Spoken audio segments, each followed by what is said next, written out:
Hello friends, আজকে আমি যে কারণে এই ভিডিওটা করলাম সেটা হলো, তোমরা যেমন আমার বলা অনেক গল্পই শোনো, তেমনি আমি বলে রাখি আমার বোন অন্বেষা দে সুন্দর কবিতা লিখতে পারে। তার কবিতা, লেখনী ইত্যাদিতে সে অসাধারণ পারদর্শী। আর সেই জন্যই হয়তো এই গল্প বাগীশ প্রকাশনীর এই অক্ষর লিপি নামক বইয়ের একটি সংখ্যা আছে তার নামে। এই বইয়ের 16 নম্বর পেজে একটি কবিতা আছে যার নাম সিঁদুর বনাম প্রেম। এই কবিতাটি আমার বোন লিখেছে। আজকে তোমাদেরকে সেই কবিতাটি যদি আমি পাঠ করে শোনাই ভালো লাগবে? আচ্ছা বেশ, তবে বলি। সিঁদুর বনাম প্রেম।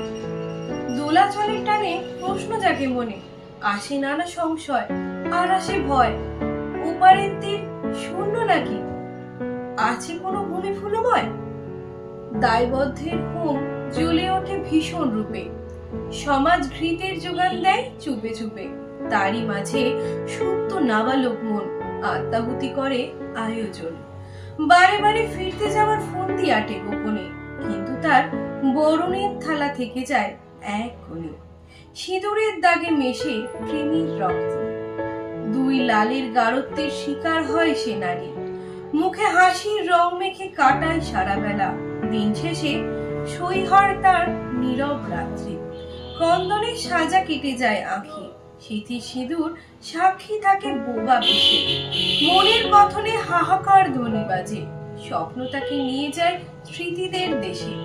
কখনো ভাবে পণ্ড করে উঠবে সে যজ্ঞবেদী ছেড়ে, করবে প্রেমের চূড়ামণি।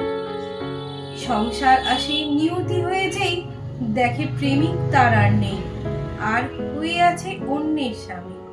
জানে ভালোবাসা বড়ই মধুর, বড়ই সর্বনাশা, হৃদয় খাদকের বিশ্বশ্রেষ্ঠ উদাহরণ। তবুও সে সিঁদুর পরে স্বামীর নামে, আর প্রেমিকের কাছে রেখে আসে তার প্রেমময় মন।